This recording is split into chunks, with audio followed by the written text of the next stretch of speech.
여러분, 거울은 집안의 번영을 만드는 최고의 풍수 도구입니다. 하지만 이 거울을 절대 두면 안 되는 곳이 있으니 이것은 꼭 명심하셔서 거울을 두시도록 하십시오.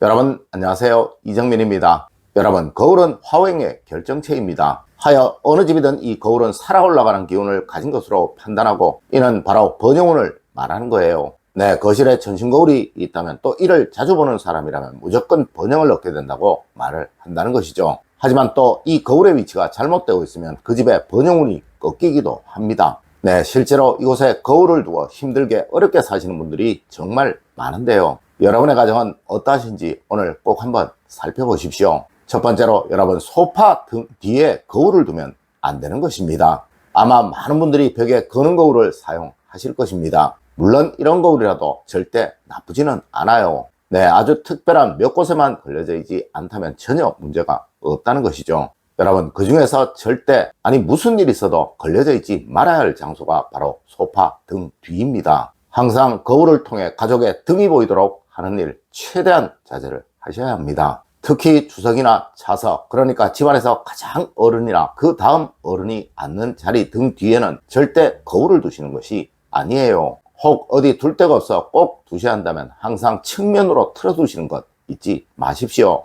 두 번째로, 여러분, 거실 창가에 거울을 두면 정말 좋지 않아요. 여러분, 햇살이 들어오는 거실 창가는 집 안으로 생기가 들어오는 곳입니다. 네, 생기는 번영의 기운이고 성장의 기운이에요. 이곳에 거울을 두면 그 기운이 너무 강해지게 됩니다. 맞습니다. 동양학에서는 너무 강하면 오히려 없다라고 해석을 한다는 것이죠. 특히 남양집이나 동양집의 경우 거울을 이렇게 두시면 항상 하는 일에서 막힘을 겪게 되고, 또 그 가족들은 뭘 하든 항상 실패를 겪게 됩니다. 혹 거울을 창가 근처에 두셔야 한다면 무조건 최대한 거리를 두고 두시는 것 잊지 마세요. 그리고 절대 거울이 창에 가까이 있으면서 창을 바라보는 방향으로 놓여져 있도록 하는 일 없도록 하십시오. 세 번째로, 여러분, 주방 싱크대가 보이도록 거울을 두지 마세요.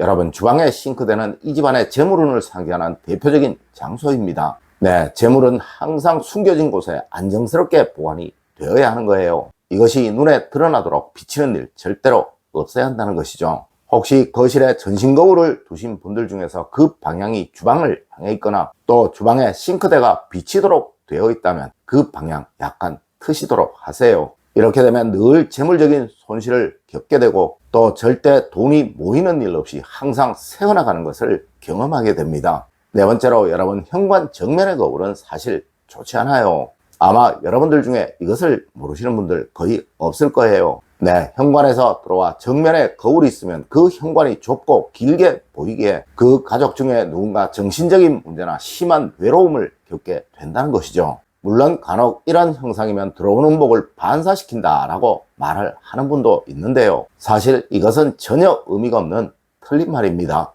네, 현관에 거울이 있으려면 무조건 좌우 측면으로 있어야 하는 거예요. 맞습니다. 이렇게 되어야 현관이 넓다는 느낌이 들게 되고, 이것은 풍수에서 말하는 대문을, 즉 현관을 넓게 안정스럽게 사용하라 라는 대전제와 부합이 된다는 것이죠. 여러분, 현관은 안정스럽고 편안하고 단정하다는 느낌이 들어야 좋은 것이며, 이런 과정에서 번영 역시도 생겨나는 거예요. 네, 현관의 거울은 무조건 측면으로 두셔야 한다는 점 꼭 명심하십시오. 다섯 번째로, 여러분, 침실에서 침대가 비치도록 거울 두지 마세요.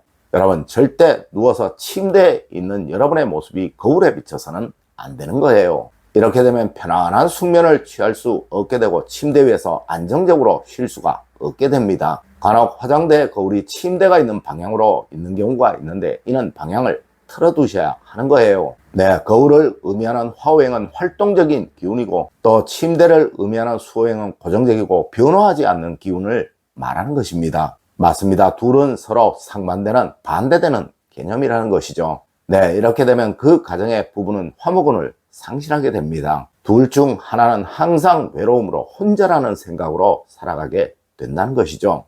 여섯 번째로, 여러분, 화장실의 거울은 항상 깨끗하게 사용하세요. 여러분, 현대 화장실은 거의 대부분 욕실과 겸하기에 이곳은 수호형의 기운이 가장 강한 곳입니다. 물론 이곳은 재물복을 상징하는 곳이에요. 하지만 동양학은 너무 강하면 안 된다라고 말하는 학문이고 실제로 현대 화장실은 수호행의 기운이 너무나도 강합니다. 하여 이를 반드시 조절해 주어야 하는데 이것이 바로 화호행이며 이 화호행의 대표적인 물건이 바로 거울인 거예요. 네, 현대 부자들은 무조건 화장실에 대형 거울들이 설치가 되어 있어요. 그리고 또 어디든 특급 호텔들은 무조건 화장실에 거울이 아주 멋지게 설치되어 있습니다. 대신 이 거울이 절대 더럽거나 깨어져 있어서는 안 되는 거예요. 맞습니다. 화장실에 거울이 깨끗한 집은 무조건 부잣집이라는 것 꼭 명심하십시오. 물론 세면기나 변기 역시 거울의 일종입니다. 7번째로 여러분, 정신적인 문제가 있는 가족이 있다면 최소한으로 거울은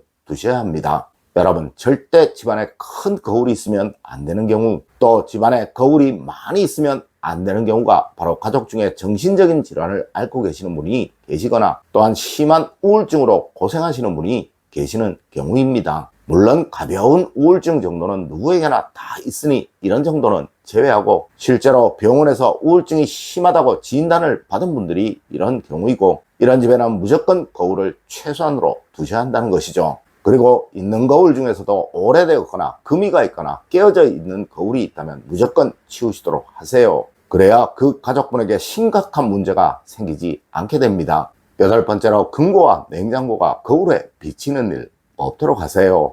여러분, 앞서에서도 말씀을 드렸지만 절대 거울을 통해 재물운이 비쳐서는 안 되는 거예요. 간혹 거실에 전신 거울을 두시는 분들 중에 냉장고가 비치도록 거울을 두시는 분들이 계시며 또 안방에서도 금고나 재물운을 보관하는 장소가 거울에 비치도록 두시는 분들이 계신데요. 이렇게 되면 그 가정은 금전적인 어려움을 겪게 됩니다. 만일 할 수 없이 이렇게밖에 둘 수 없다면 약간 틀어두시도록 하세요. 9번째로 여러분, 거울은 무조건 어두운 곳에 두면 안 되는 것입니다. 여러분, 거울이 절대 있어서는 안 되는 곳이 바로 집안에서 가장 어두운 곳들입니다. 네, 이런 경우가 실제로 정말 많아요. 여러분, 번영운은 절대 어두움이 있으면 만들어지지 않습니다. 하여 저는 항상 거실에 불은 켜두시라고, 거실이 어두우면 그 집에 번영운은 살아나지 못한다고 말씀을 드렸던 것이죠. 물론 거울을 구석에 두시는 분들도 많으실 거예요. 하지만 이곳이 조명이 거의 비치지 않는 어두운 곳이라면